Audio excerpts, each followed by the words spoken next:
¿Sabes cuántos lados tiene una circunferencia? ¿Es la circunferencia un polígono? Un polígono es una figura geométrica plana limitada por un número finito de líneas rectas conectadas que forman una figura cerrada. De acuerdo con esta afirmación, la circunferencia no sería un polígono, puesto que una circunferencia es una línea curva, no una recta. Y si te digo todo lo contrario, ¿me creerías? Presta atención. En todos los polígonos regulares, la fórmula genérica para el área es la siguiente. Área es igual a perímetro por apotema dividido entre 2. Para una circunferencia, el área es igual a pi por radio elevado al cuadrado. Eso imagino que ya lo sabías. Pero lo curioso aquí es de dónde sale esta fórmula. En una circunferencia, igual que en los polígonos regulares, también se cumple la fórmula perímetro por apotema dividido entre 2. En la circunferencia, el perímetro sería igual a 2pi por radio y la apotema sería igual al radio. Por tanto, tendremos perímetro por apotema dividido entre 2, lo cual sería 2pi por radio dividido entre 2 para la circunferencia. Como estamos dividiendo y multiplicando por 2, ese 2 se reduce, convirtiéndose en un 1 que no se marca.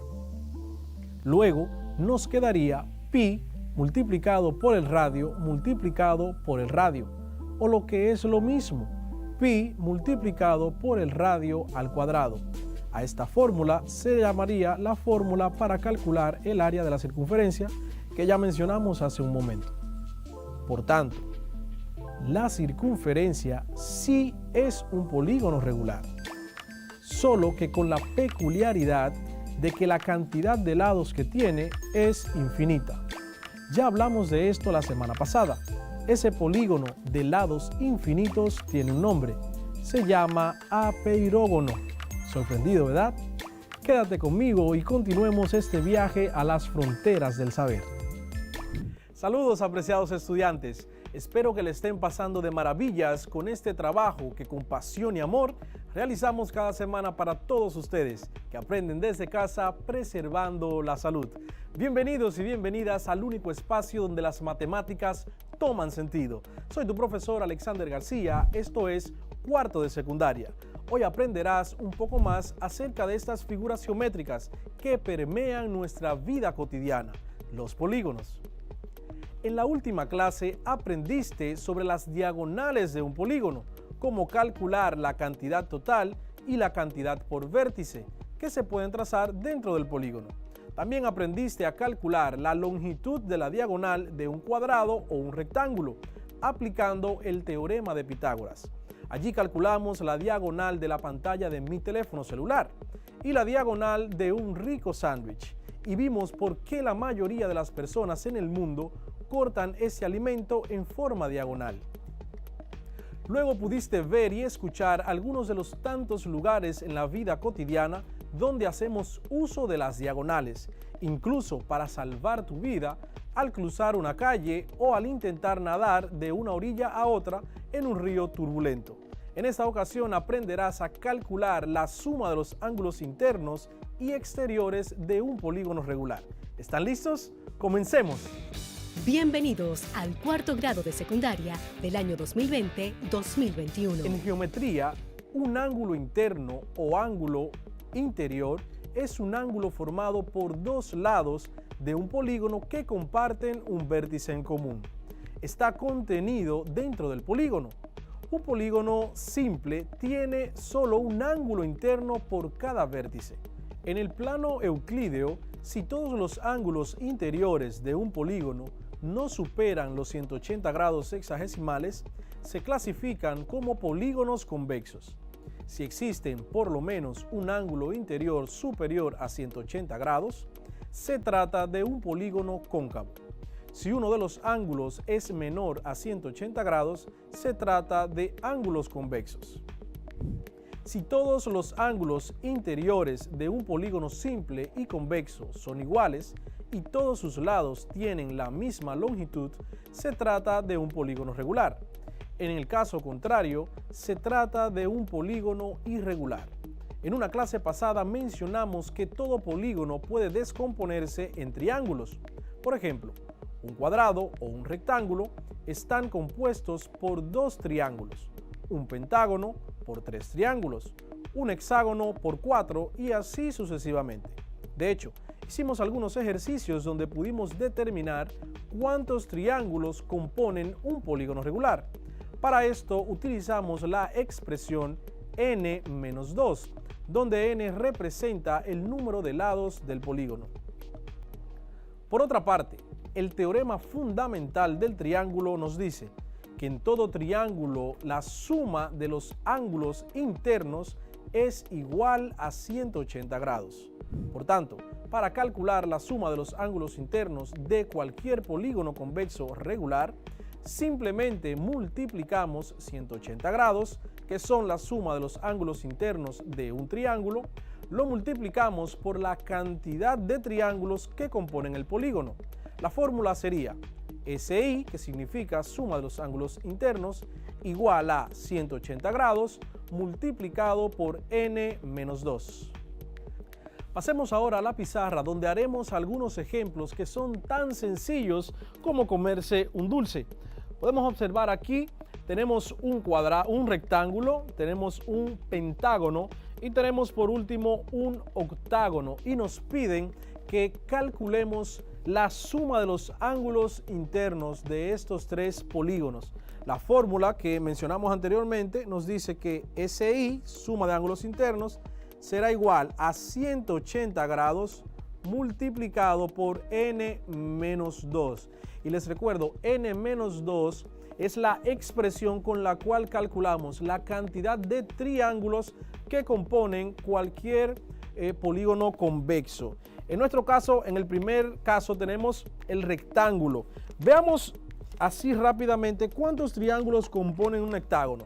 Si la expresión es un rectángulo, si la expresión es n-2, n, que es el número de lados, en un rectángulo tenemos 1, 2, 3, 4 lados. 4 menos 2 es igual a 2. Por tanto, en un rectángulo tendremos que está conformado por dos triángulos. Basta con unir una diagonal en uno de los vértices hacia uno de los vértices no consecutivos. Si lo tenemos acá, tenemos el triángulo 1 y el triángulo 2. Entonces, según nuestra fórmula para calcular la suma de ángulos internos, tendremos que SI será igual a 180 grados, que es la cantidad o la sumatoria de los ángulos internos de un solo triángulo. Lo multiplicamos entonces por n-2. n-2 dijimos que era 4, que es el número de lados, menos 2. 180 grados multiplicado por 4 menos 2, que es igual a 2. Eso nos da un total. Podemos usar nuestra calculadora y decimos 180 grados multiplicado por 2 nos da un total de 360 grados. En un rectángulo, al igual que en un cuadrado, tenemos que la suma de los ángulos internos es igual a 360 grados. Y aquí es muy fácil de comprobar. Si recuerdan, los rectángulos, ¿por qué tiene la palabra rectángulo?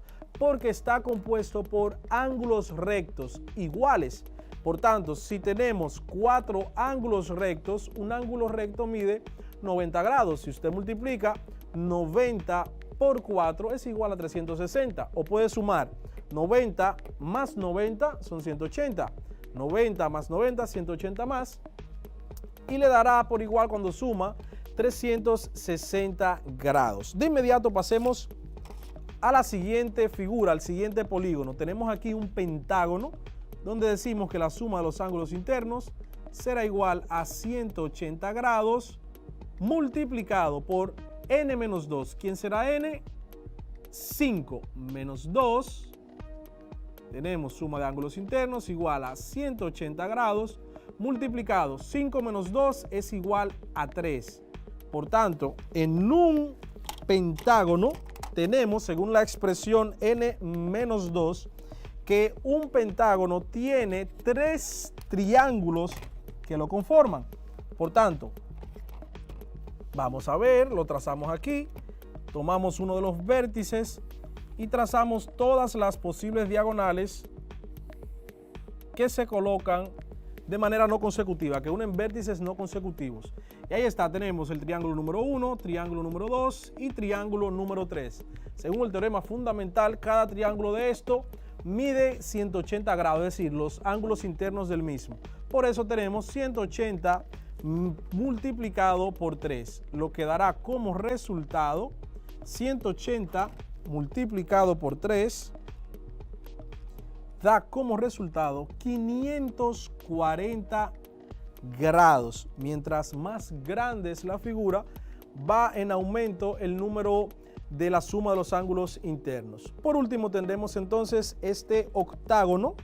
Suma de ángulos internos será igual a 180 grados multiplicado por n-2. ¿Quién será n en este caso?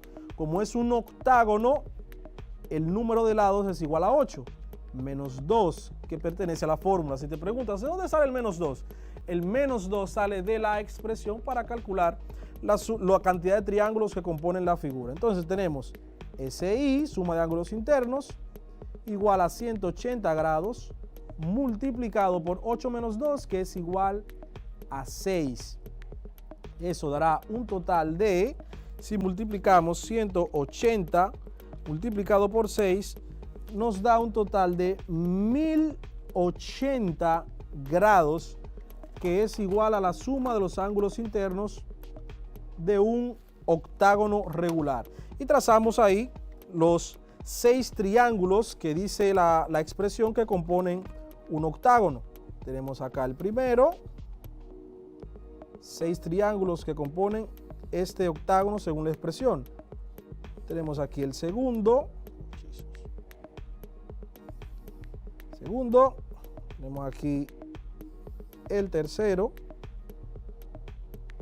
tenemos aquí el cuarto y tenemos aquí el quinto y el sexto. Vamos a ver, esta regla arruina todo.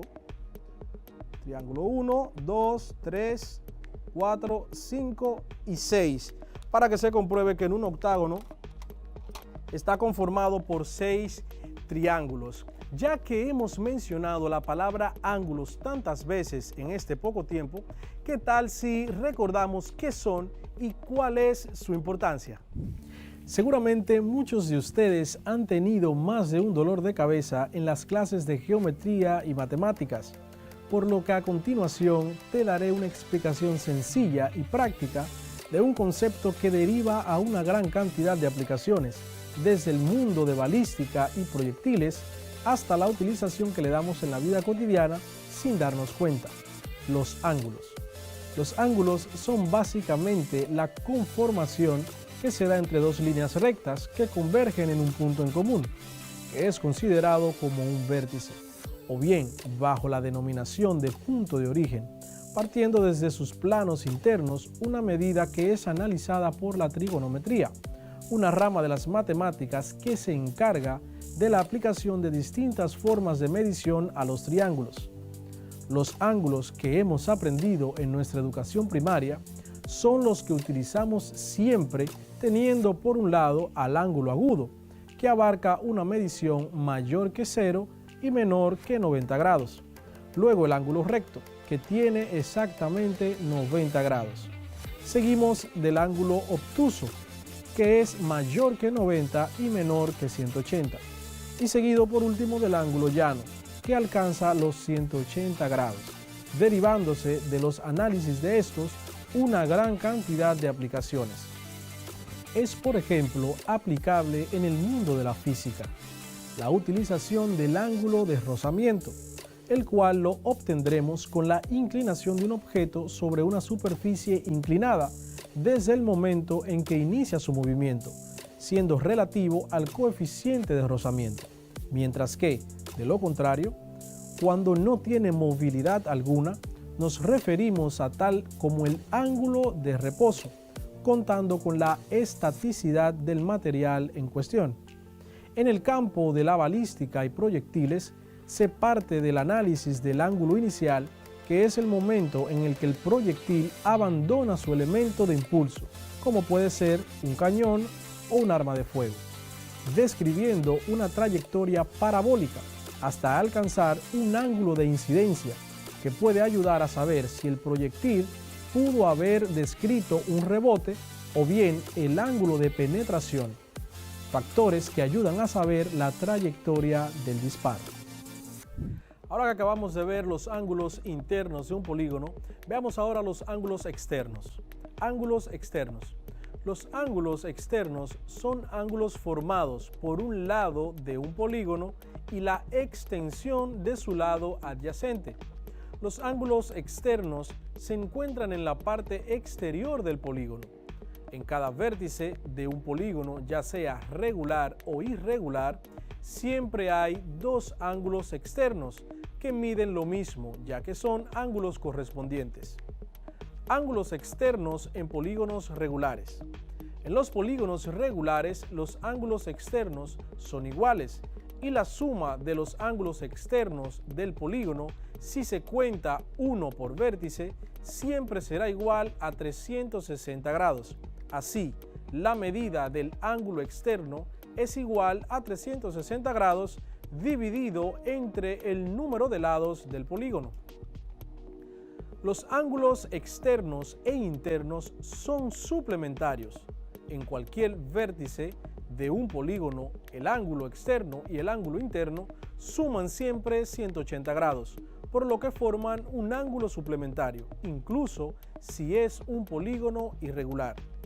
Dado que hay dos posibles ángulos externos en cada vértice y siempre son congruentes, es decir, iguales, si medimos un ángulo externo, obtendremos la medida del otro ángulo externo.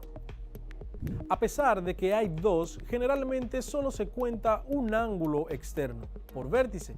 Así que si ves en un libro de geometría, lo más probable es que se refieran a un solo ángulo por vértice. O si tienes un examen y te preguntan cuánto mide la suma de los ángulos externos de un polígono sin especificar, lo más probable es que solo te pregunten por un ángulo externo por vértice. En ese caso, miden 360 grados en total. Vamos ahora a la pizarra y veamos lo fácil que es calcular la suma de estos ángulos en un polígono.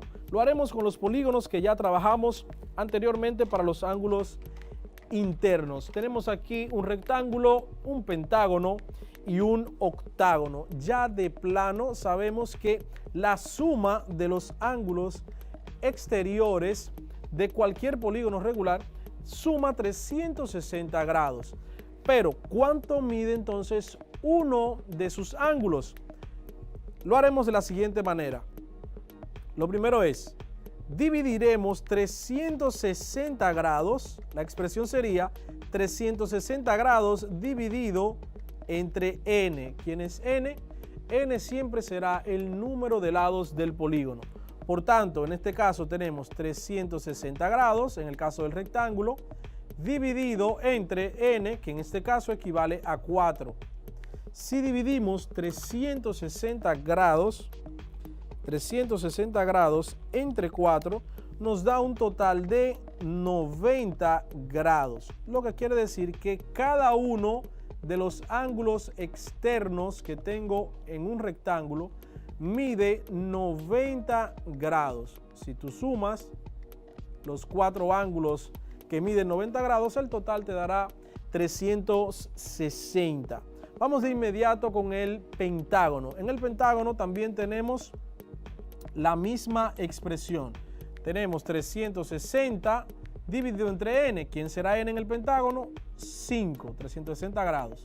Lo que dará un resultado de 360 grados dividido entre 5, un resultado de 72 grados por cada uno de los ángulos externos de este polígono. Entonces tenemos 72 grados por acá, 72 grados aquí, 72 grados para el tercero, 72 para el cuarto y 72 para el quinto.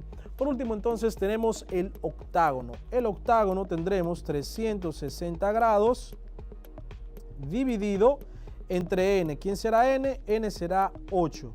Por tanto, 360 grados entre 8 lados que tiene este polígono es un total de 45 grados. Tenemos entonces aquí 45 grados que mide cada uno de los ángulos externos de este polígono, de este octágono. Si podemos notar aquí, cuando les hablaba de que cada vértice suele tener dos ángulos externos con tan solo prolongar uno de sus lados hacia el exterior de la figura, tendremos un ángulo externo. Si prolongamos el lado que continúa ahí, el lado continuo, tendremos entonces otro ángulo externo. Aquí podemos ver uno prolongado con una línea roja y en el mismo lado tenemos otro que se prolonga con una línea color verde. ¿Por qué entonces estos dos ángulos miden lo mismo? Simplemente miden lo mismo por el postulado o el teorema de los ángulos opuestos por el vértice que hablamos en clases anteriores. Cuando dos ángulos son opuestos por el vértice, siempre van a ser ángulos correspondientes, siempre van a ser ángulos congruentes, ángulos que tienen la misma medida. También ocurre aquí en el pentágono. Prolongamos en color verde uno de los lados del polígono hacia el exterior y prolongamos el lado que sigue en ese mismo vértice y también que nos mide 72 grados por ser opuestos por el vértice. Estos dos ángulos miden exactamente lo mismo. Como dijimos anteriormente, la suma de ellos siempre nos dará 360 grados. Es bastante simple. Por último, aquí en el rectángulo tenemos también que si prolongas uno de los lados, por ejemplo hacia arriba, te dará 90 grados el ángulo externo, y si prolongas en el mismo vértice, el otro lado también sumará 90 grados. Hasta aquí ha sido la clase del día de hoy. Espero que te haya gustado y hayas aprendido muchísimo sobre los ángulos internos y externos de un polígono regular. Te invito a que puedas identificar los polígonos que tiene la construcción de tu casa y calcules la suma de los ángulos internos. También puedes explorar y descubrir la importancia que tienen y el por qué utilizaron esos ángulos en esos lugares específicos. Si conoces algún maestro constructor o ingeniero, no dudes en preguntarles. Seguro que con gusto te ayudarán. Antes de irme, quiero preguntarte, ¿te gusta la pizza? Dirás, ¿en serio, profesor? ¿A quién no le gusta la pizza? Ok, pero óyeme, ¿has pensado en la geometría de la pizza? Medita en esto para la próxima clase. ¿Por qué la pizza es circular? Si es circular, ¿por qué la caja es cuadrada? Pero más aún, ¿por qué la cortan en triángulos si es que son triángulos? Desde el único espacio donde las matemáticas toman sentido, estuvo con ustedes Alexander García. Hasta una próxima entrega.